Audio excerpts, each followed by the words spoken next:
Elaine Kim is professor and head of Asian American Studies, former associate dean of the graduate division, former chair, comparative ethnic studies department, former faculty assistant of the status of women, and former assistant dean, College of Letters and Science at the University of California, Berkeley.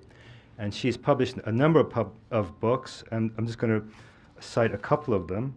One is Fresh Talk, Daring Gazes, Issues in Asian American Visual Art, and a previous compendium of Asian American literature, an introduction to the writings and their social context. Some very important work she does. She's the past president of the Association for Asian American Studies and the co-chair of the program committee and member of the National Council of American Studies Association.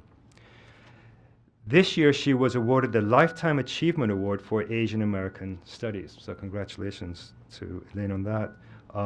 She has an honorary doctorate of law from Notre Dame University and also from the University of Massachusetts in Boston. She's a former Rockefeller Fellow and Fulbright Fellow, and she received her PhD from UC Berkeley. Please help me in welcoming Professor Elaine Kim.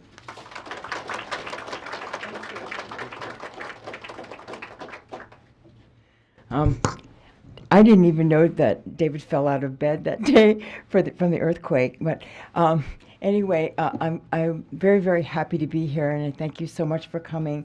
And this is this video. I don't know if it looks like much, but it really took a long time to make, and it was very difficult to make because I helped on the first Slaying the Dragon. Asian women in U.S. television and film that was made in 1987 and came out in 1988. It was a 16 millimeter film directed by Deborah G. And it really, we had a budget of $300,000 back then, which is kind of like $800,000 today. It's a lot of money. And and for this film, we didn't have any money at all and ended up making it for $15,000. But what's different now from then, of course, is that there's this so-called democratization of the equipment to make a video. So you can actually use a little home video camera, and then you can rip the clips on your laptop, and you can edit it on a computer. And also you can keep on changing it and fixing it over and over again. So things are quite different today from what they were back then. And I just want to sort of preface it that it's kind of, it was an on-the-job training sort of project. And I did it in part because my students really were completely unfamiliar with the stuff that was in the 1988 film. And even though the concepts haven't changed a lot, as we'll see, the kinds of films that we were talking about back then are films that they were completely unaware of. And so what I'm going to do is I'd like to show you the 30-minute video, and then I'd also like to show 12-minute extras, which is a kind of like, this is supposed to be a film for the classroom. That's why it's 30 minutes long. But the 12-minute extra is actually could be for students, but it could be for teachers who want something like not exactly a teacher's guide, but some topics that can't get discussed in any detail at all in the film itself, which goes by pretty fast. So I'll show the two films, and then after they're all over, we could have a discussion about it.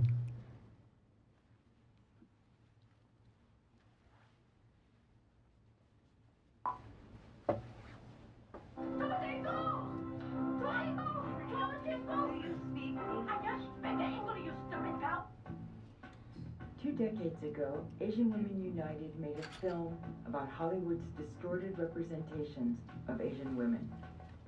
Since then, the world has changed dramatically as global capitalism moves production, people, technologies, and ideas across borders around the globe. New formations and new communities have emerged everywhere. Now there are many more Asians from diverse backgrounds living all over the world, including in the U.S. American people are becoming more racially mixed than ever, and old notions of race, gender, and identity have been called into question. How does today's Hollywood reflect these changes? What's new and what's been recycled? And what can we hope for in the future?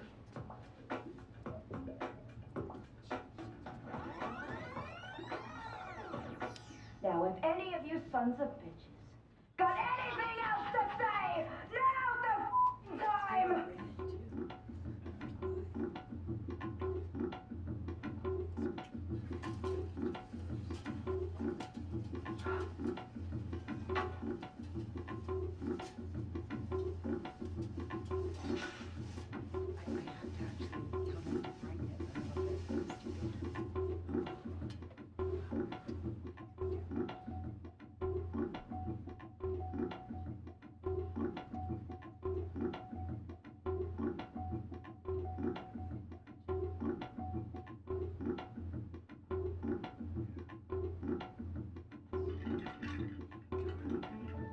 The representation of Asian women, I feel, are still the same from what they were 10, 20 years ago.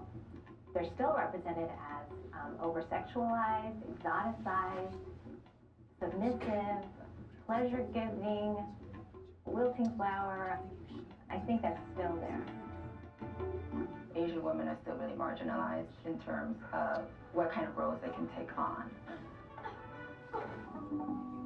People cannot relate to these characters because they're foreign or so subhuman or superhuman. Holy shit. Most of them are unidentifiable to me.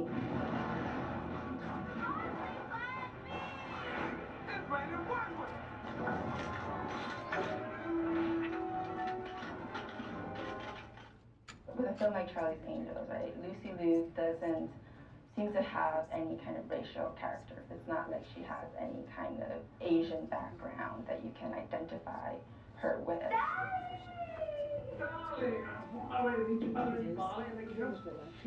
These two white women and then the one Asian American woman, Lucy Liu, plays different roles throughout the movie.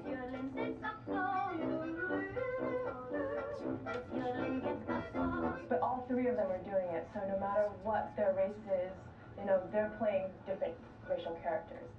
It's still very hard to gauge just how far we've gone because of the fact that you don't know how the audience is receiving these spoofs.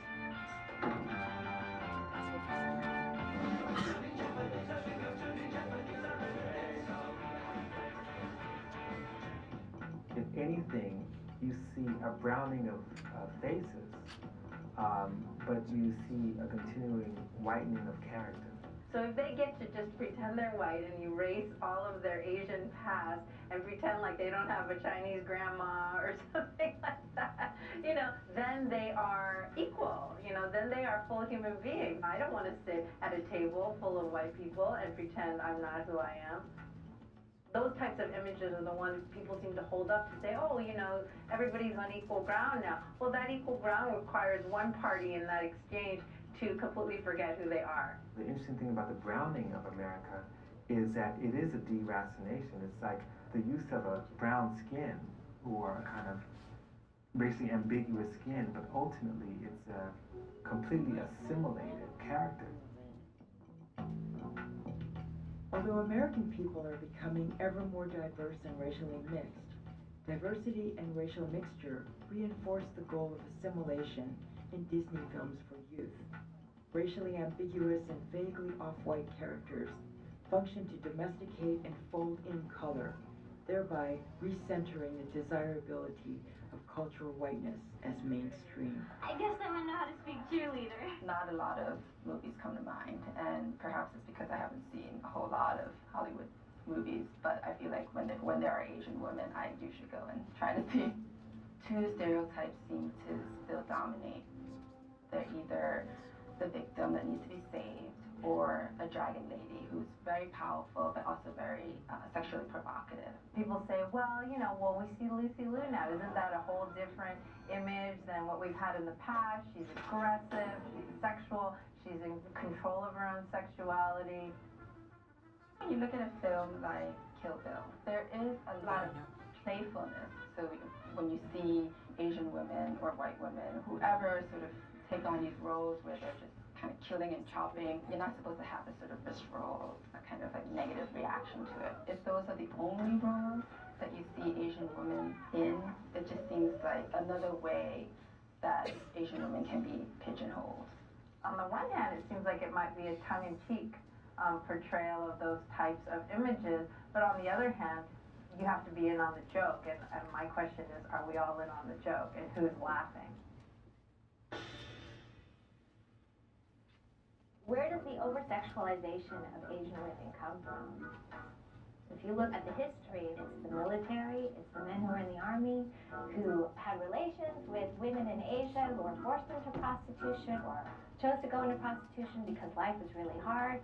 And so this idea of Asian women as prostitutes and the over-sexualization and all of that, I mean, we have to live with that history.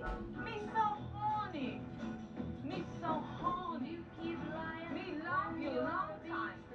The hypersexualization of Asian women in American culture is a direct legacy of U.S. wars in Asia. For generations, recreation facilities that included local women were made available by U.S. military and local authorities. Playgrounds in Japan and Hong Kong for American men fighting in the Korean War, and later camptowns in Korea, Thailand, and the Philippines for soldiers fighting in Vietnam. Camptowns continue to proliferate in peacetime as well, for today's American empire is an empire of military bases. There's girls and food and beer, clubs. Don't come here, Mom. It's bad. This is like a guy's dream fantasy. I mean, you think about it, you know, guys don't. You come here and a guy is treated like a king. It's like an amusement park to me, having fun. That's all I'm here for. The women here, you'll never find them like this here in America. It's easy, you know what I'm saying? Sex workers are not simple pleasure seekers, but are usually driven into military prostitution by poverty. But the fantasy is that they are sexual and servile by nature. Son is a fantastic cook. And you won't eat better Thai food in Bangkok. What's tailor paid noodle, Mr. Harvey? You still see quite an objectification of Asian women. The huge representation of Asian women in porn. There's this kind of fetishizing that's happening of Asian women that's desensitizing. Click on the internet and you see obsessions with Asian women. You see phone sex lines with Asian women, prostitution services that cater in Asian women, and massage parlors. The stereotype that we got pinned with was submissive and sexual. Are you ready? You ready? I'm ready. In Hong Kong, when Jackie Chan brings Chris Tucker into the massage parlor, he's basically saying, here, look at all these Asian women. They're here for you to enjoy. You get massage from Chinese girl before? No, but I heard it was the bomb. It's an Asian man introducing the Asian women for sexual pleasure. She said I can have any girl I want in here, man. Calm down, wait a minute. Well, hurry up. Hollywood's racial representations extend into MTV. Socially conscious hip-hop has been replaced by more profitable stereotyping of African American men as hypersexual thugs and gangsters surrounded by wealth and women of every race and nationality. Women of color, for the most part, are either invisible or just available as a kind of modern-day harem.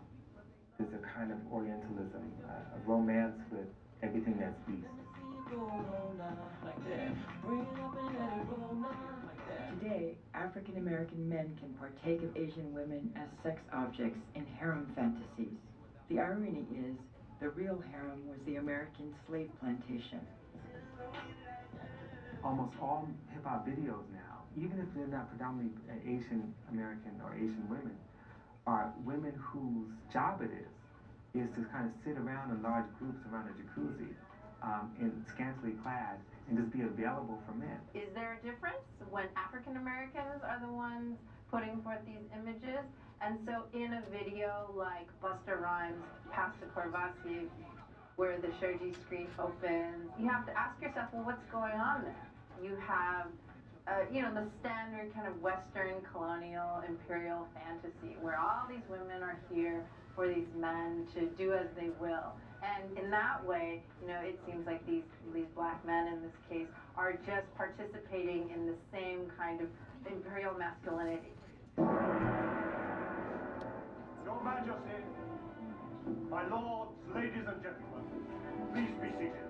I rarely ever see South Asian women portrayed in Hollywood films. All I see in Hollywood are Caucasian women.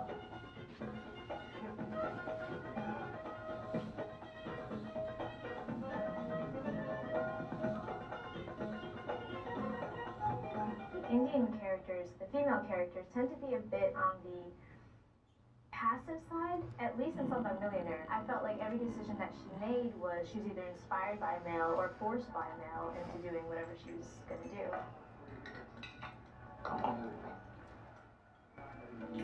You do sometimes see that actually in Bollywood videos, but I feel like the Indian women in Bollywood videos have more depth to their character, whereas in this one it was just the typical I'm being pushed around, I don't have a lot of control type of character. Who killed him? I'll take care of him.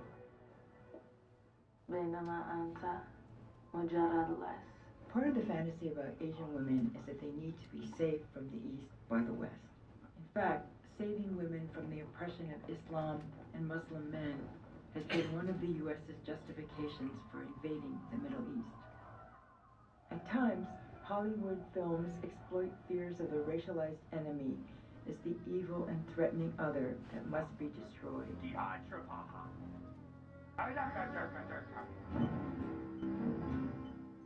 other films, these fears are calmed with fairy tale fantasies of the long ago and far away. The enemy can often be found within America's national borders, in the figure of the racialized immigrant bringing in terrorism, crime, and other disasters. Yes, we help Chinese citizens sneak into the U.S., but when they get here, they become our slaves. It's an age-old business, and nobody has the guts to stop us. I think it's time to say goodbye to Groove. Hollywood attempted to calm mainstream fears of brown and yellow immigration in the 1990s with a series of animations featuring cute brown characters, especially female characters, rendered harmless and lovable in their native locales. Can you flex? Show some respect down on one knee. The background characters are as grotesque as ever.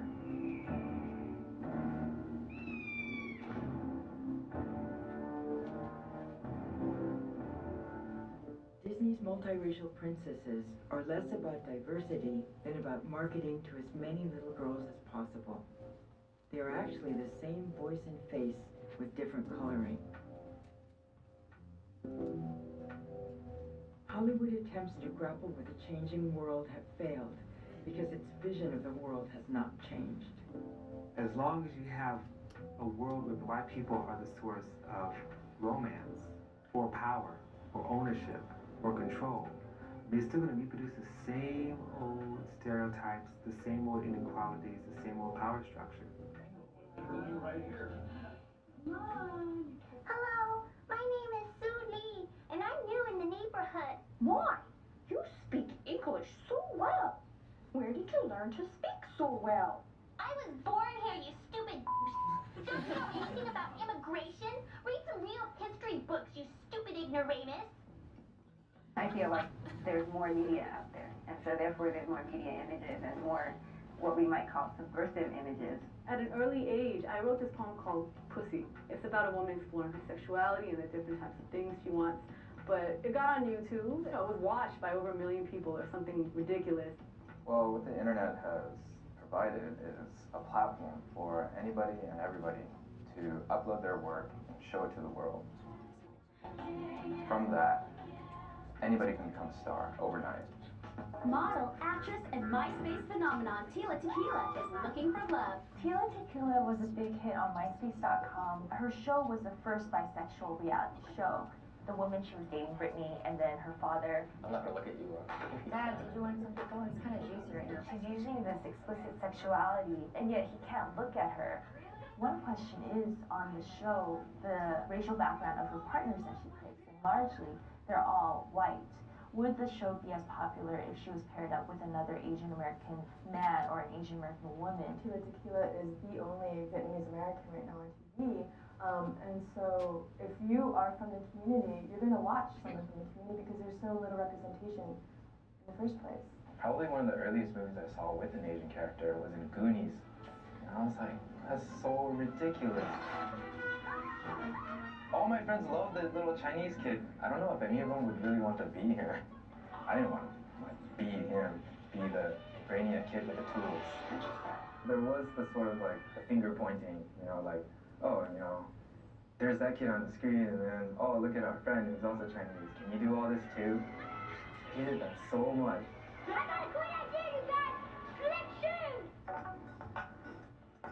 Hollywood's Asian men get electrocuted, beaten, kicked, and shot. The flip side of hypersexualized Asian women is desexed Asian men.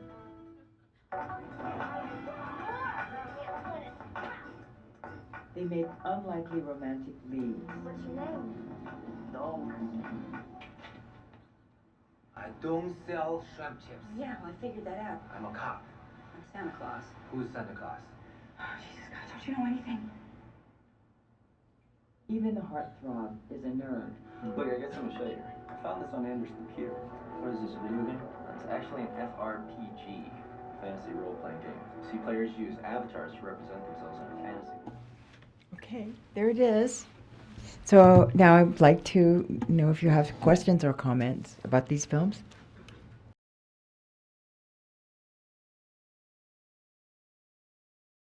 Okay.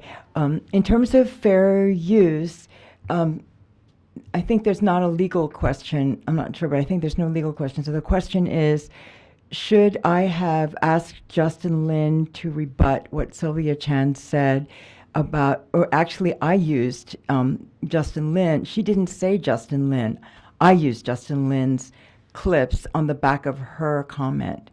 And so should I have asked Michael Kong, should I have asked the people who made the 3 films that center on Asian men what their view about Asian, whether or not they sidelined or silenced Asian women or not. Maybe I don't think I should have done that, but the point is that if, so Justin Lin tried very hard to create a character, a female character that wasn't negative, and it wasn't like sexual or, stereotypical of Asian women. But actually, the film is really about men, and male bonding is usually over the body of some woman. So there are 5 guys, and then there's a woman. It's, sort of typical. So we could always say we tried really hard. I don't want to diss Justin Lin because I think it's a very important and good film, but it's a film about men. It's a film about young men and things that they're going through. It's not a film about women. He should not be faulted for not having made a film about women because he made a film about men. Likewise, this film is about representations of Asian women, and I wanted to make it only 30 minutes long, basically because I want it to be used in the classroom. So I didn't, I had to. There's too much in there already, and I didn't want to have. There are a lot of things I could have put in there that I didn't put in there and ended up taking out, and some of them I stuck in that extras thing. There could be a thing in the extras, I guess, in which we ask Justin Lin and Michael Kong and other people who've made films to talk about why they decided to focus mostly on men. But I don't know. I'm not sure. What do other people think about that? I don't know the answer to that, actually, exactly.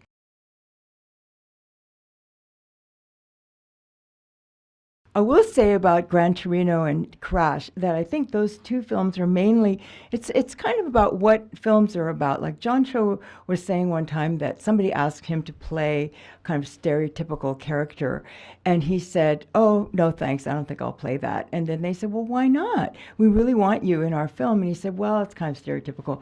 And the director said, well, I really didn't know, and I will change it so that it won't be stereotypical, so let's talk about it. And what John Cho said about that is that the director did not intend to make a racist stereotype character for him, but he really didn't know, and he hadn't thought about it. And then he also added that, it could well be that in his UCLA class, there are a lot of young people of all different ethnicities who were sitting right next to an Asian American, but they kind of didn't really think about it or notice it. And so when they went into Hollywood and started to make a film, they thought, oh, a Chinese restaurant, and they did the whole thing that they did because they didn't really notice or think about it. So I think that Gran Torino and Crash are really about white redemption. They're about redeeming the sort of, like in the case of Crash, there was really sort of wrenching feelings about racism against black people, and so Paul Haggis wants to have a character that sort of learns something. There he is being terribly racist, and then he realizes, we all understand that his father had been, done in because of welfare system or whatever, and he had all these reasons to hate black people. But then he finally is redeemed by the end of the film. He no longer hates black people. Well, in the course of that film, so it's about white redemption vis-a-vis black people, I think. But a lot of people thought, oh, wow, what a great film about multiracial peace and race, and so on. But if you actually look at the other ethnic characters, it's horrible. Like this Latino character is telling his daughter to imagine she has an invisible cloak in a neighborhood where they have drive-by shootings. Who would do that? That's like magical realism. In the case of the Iranian shopkeeper, we have no background on why he's such a paranoid freak. He's just so paranoid. He thinks everybody's going to steal from him. We don't know why, and then the Asians are the worst. The East Asians are worst of all. This Korean guy is trafficking in Thai slaves for no particular reason. We don't know why he's doing that. We know from reading the newspaper that I think it's the Gap and some other really famous clothing manufacturers used Thai slaves in Los Angeles, locked them up, kept them there and stuff. And so there is some background to enslavement, of Asian labor. And then these Thai people get out of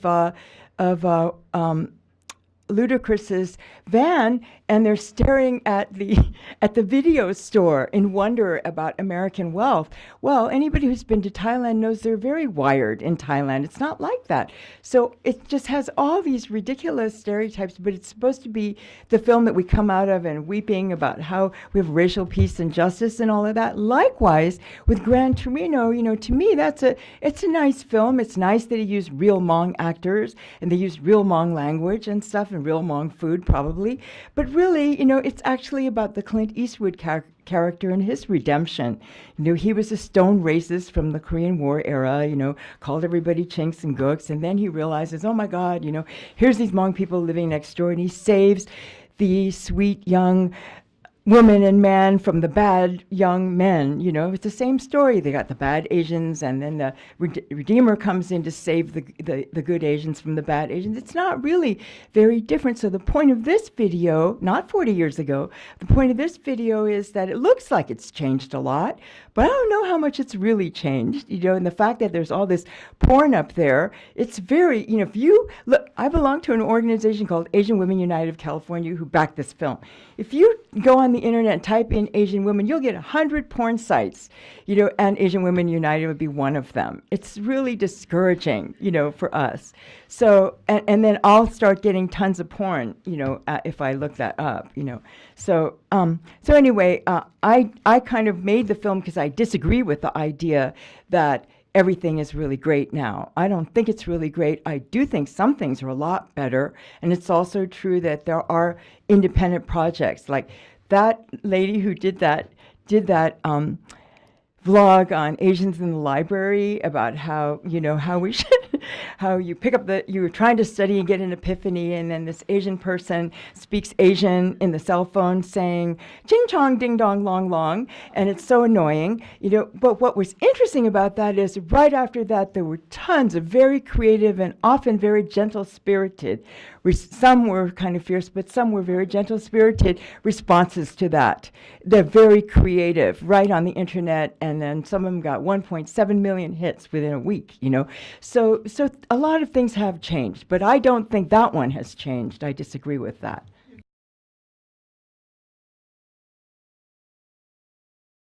I think some of it has helped. I think that Survivor helped somewhat for a while because there was a really great Korean-American guy who became the winner of Survivor, and he absolutely refused to go to Hollywood and become a movie star, but instead became a social activist and advocated, he's trying to advocate for blood,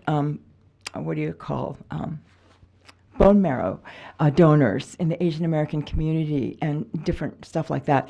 And also, I think television in general has done better in racial representation than movies, because you can't have the same stereotype every week, in Grey's Anatomy. I mean, yeah, you can have her as a sort of a driven Asian American stereotype, but then, there always is room for a few more. Even in CSI, they're gangsters who speak pidgin English, but there must be some that are not like that, a few. Well, maybe not that one, but in any case, on television, especially if you have a thing that goes in a series, like for a while there was one called Flash Forward, and it didn't succeed, but there are lots of possibilities on TV. Reality TV also, because what is his name who won a Survivor? Yul Kwan. Because he really said he was determined that he was not the stereotype, so he was going to do everything to show that as an Asian American man, he could be a leader, and he could make himself needed, and he could be extremely athletic and very good at what he does, and very personable and all of that. And so with reality TV, he could do that. Maybe with a scripted role or something, he has less chance of doing it, but still maybe a possibility. And like John Cho said, he told the guy, I'm not going to play that part. And the guy changed, the director changed the part, so that it wasn't stereotypical. And he said, I explained to him, I don't like to carry this burden around, but I don't want kids to see that stupid character and be set back another 10 years. So I'm sorry, I'm not going to do that, So I think there's a lot of possibilities.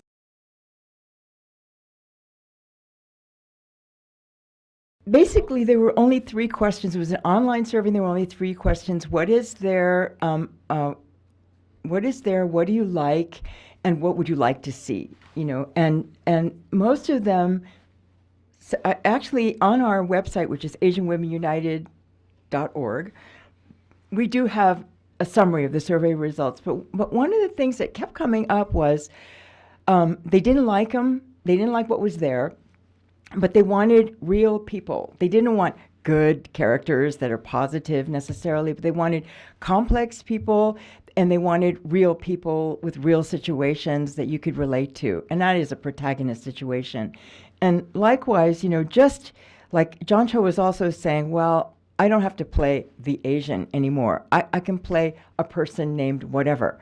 But sometimes there's a role for any ethnic, like we don't know if it's going to be Latino, Black, or Asian, and it's just called ethnic.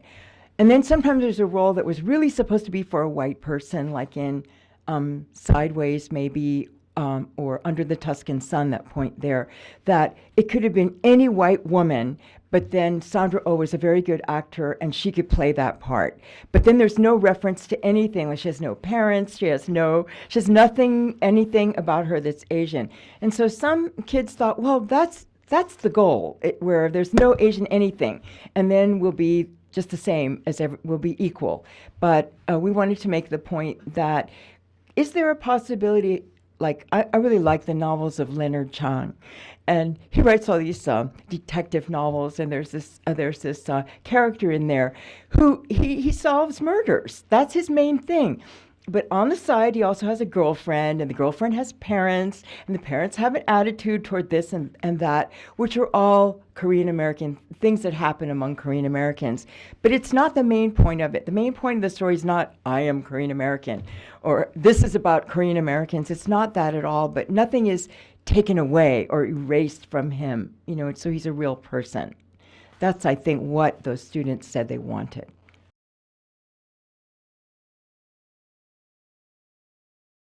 I didn't mean to say that, if that came through. That I didn't mean to say that. I think I meant to say that there are Asian women directors.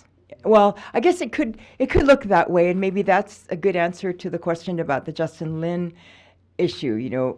Are there, there could have been, although right now I'm hard pressed to think of an Asian American male director who did that. But what I tried to do here, and it probably doesn't come through, is contextualize why it was necessary for Justin Lin or Michael Kang or anyone to have a story about men and to explore Asian American masculinity. And I tried to contextualize that by saying that Asian men have really been given the short shrift in mainstream media representation. And so maybe the first thing on their agenda was trying to do something about that, trying to address that. And likewise, they can't do everything. They can't do people in Korea, people in India, women, children, everything. They have to do the thing that they're focusing on. So, no, I didn't mean to, if I said that, I could see why you would think that, because it does go from the Asian men not doing it to the Asian women doing it. Yeah, it's true, alas. But I don't know. I didn't mean that only they can do it. But also there are fewer Asian women doing it. There are fewer Asian women filmmakers, many fewer Asian women doing stuff on the internet. Like even those really ingenious responses to that woman who said Asians in the library, most of them are guys. They're very excellent. They're hilarious. There's one guy who sings, Ching Chong means I love you, He's great. He's a wonderful singer, and it's a loving song. And then he says, I don't know what ding dong means, but anyway, Ching Chong means I love you. A very creative and interesting responses. And I think there's one that I saw with a woman wearing a wig, but really most of the stuff that you see up there, except for Christine Gambito and a few others, are guys, So I like to encourage women to do it, more.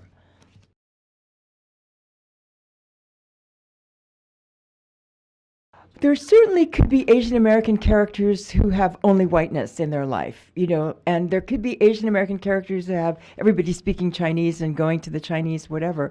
I think people just want a real story, a real story that with a complex person, with issues, bad and good, and where being Asian or not being Asian is not the central point, So yeah, no, I have to say, better to have Sandra Oh play the person who could have been white than to have her play Miss Chinky or something, for sure.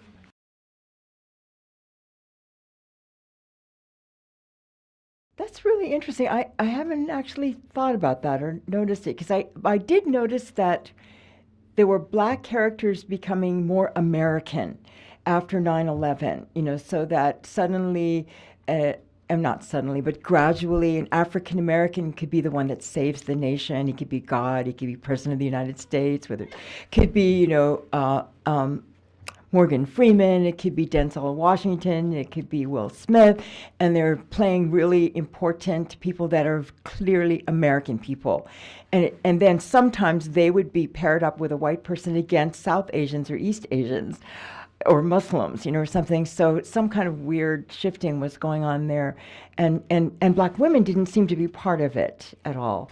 But I have to think that I'm always suspicious of the racial ambiguity issue, because that usually is meaning that we're all happy Americans now. You're just, let's just remember that computer thing that they did with the Newsweek magazine cover where they morphed all these faces from different races together. And the new American is going to look like this, and then there was this kind of brownish-looking person on the cover. But actually, that's that is, the kind of new manifestation of old weird melting pot idea, And so I have to think about that. But do other people know about this sort of gradual pushing aside of African Americans on TV being replaced by South Asian, especially, or other Asian faces?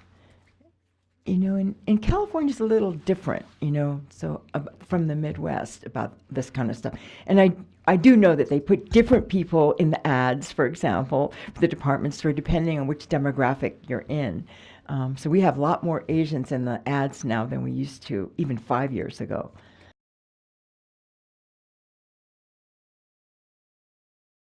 Well, I heard that people in Japan were weeping in the audience when they saw The Last Samurai, whereas people, because they felt so moved by the past or something, the samurai past.